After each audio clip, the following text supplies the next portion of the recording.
दोस्तों नमस्कार। मैं अनुज आप लोगों का आपके YouTube चैनल ग्लोबल ज्ञान अनुज एक्सप्रेस पे स्वागत करता हूं। दोस्तों आज का बहुत ही महत्वपूर्ण टॉपिक है जो मैंने इसके पहले एक वीडियो में पढ़ाया था, इमरजेंसी, और उसी इमरजेंसी का पार्ट है आज ये दूसरा पार्ट जिसको राष्ट्रपति शासन कहा जाता है। इसके पहले जो वीडियो मैंने बनाया था वो इमरजेंसी में पहला था राष्ट्रीय आपात, और आज के टॉपिक में हम पढ़ेंगे राष्ट्रपति शासन जो कि संविधान के अनुच्छेद 356 के तहत दिया गया है। ठीक है दोस्तों, आज इसके बारे में हम समझते हैं। तो सबसे पहले ये जानते हैं राष्ट्रपति शासन क्या है, कहां लगता है, क्यों लगाया जाता है, ये सारी कंडीशन को समझते हैं। ठीक है, तो दोस्तों राष्ट्रपति शासन को संवैधानिक आपात भी कहा जाता है, यानी संविधान का आपात, इमरजेंसी बोला जाता है इसको। दोस्तों ये कब लगाया जाता है तो देखते हैं यहां पर। सबसे पहले समझते हैं ये है क्या, तो ये लगता कब है इसके बारे में जानकारी करते हैं। ठीक है, तो ये सबसे पहले आपको बता दूं कि राष्ट्रपति शासन जो लगता है ये राज्यों में लगाया जाता है। ठीक, राज्यों में कब लगता है?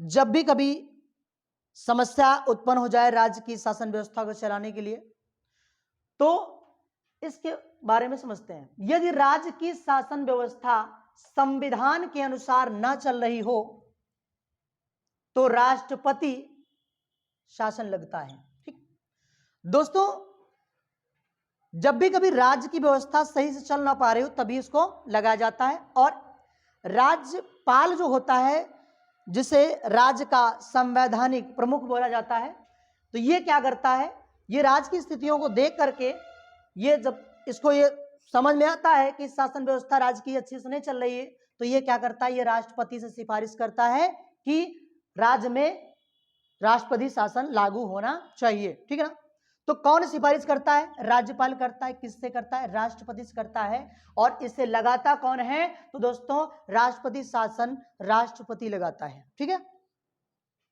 चलिए दूसरी बात समझते हैं। जब कभी भी किसी राज्य में राष्ट्रपति शासन लगता है तो उस समय राज्य की क्या दशाएं होती हैं वो समझते हैं, वहां की कंडीशन क्या हो जाती है। तो दोस्तों मैं आपको बता दूं, जब भी किसी राज्य में राष्ट्रपति शासन लगता है तो पूरे राज्य की जो शक्तियां होती हैं या पूरे राज्य का जो अधिकार होता है वो राष्ट्रपति के हाथों में आ जाता है। राष्ट्रपति का अधीन हो जाता है सिर्फ उस राज्य के उच्च न्यायालय को छोड़ करके, मतलब उस राज्य के हाई कोर्ट को छोड़ करके। ठीक है ना, बाकी सारी शक्तियां किस में निहित हो जाएंगी? वो राष्ट्रपति के अधीन हो जाएंगी और राष्ट्रपति अपने अकॉर्डिंग सारा काम करता है। ठीक है, चलिए अगला तथ्य समझते हैं। दोस्तों सबसे पहले जानकारी करते हैं आज तक पूरे देश में कितनी बार लगा और कहां कहां लगाया गया। तो मैं आपको जानकारी लिए बता दूं कि देश में अब तक आज तक कुल लगभग 127 बार राष्ट्रपति शासन लग चुका है। देखिए ये आंकड़े थोड़ा बढ़ घट भी सकते हैं, कहीं कहीं 128 129 भी देता है, बाकी मैं आपको बता दूं 127 तक। ठीक है, यानी पूरे देश में सारे जितने राज्य हैं, हमारे जितने 28 राज्य हैं, उनको मिला करके पूरे देश में 127 बार राष्ट्रपति शासन लागू हो चुका है। ठीक दोस्तों समझते हैं।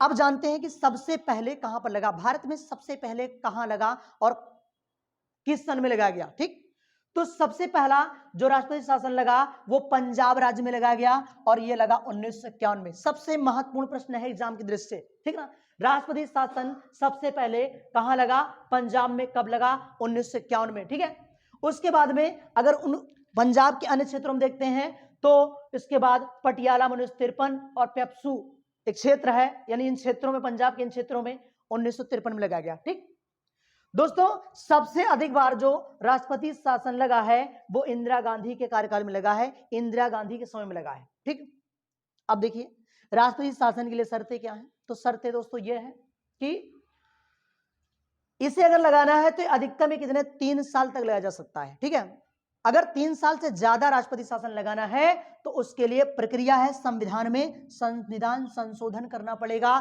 तब जाके लगाया जा सकता है, अन्यथा ऐसे नहीं लगा सकते हैं। ठीक है, और इसको लगाने के लिए 2 माह के भीतर अनुमोदन आवश्यक है। ठीक, 2 महीने के भीतर अनुमोदन आवश्यक है। और सबसे अधिक बार अगर देखा जाए तो सबसे ज्यादा बार कहां कहां लगा है, तो दोस्तों सबसे अधिक बार मणिपुर में लगा है 10 बार, उत्तर प्रदेश में 10 बार अब तक लग चुका है, बाकी अन्य केरल में 9 बार, मध्य प्रदेश में 3 बार।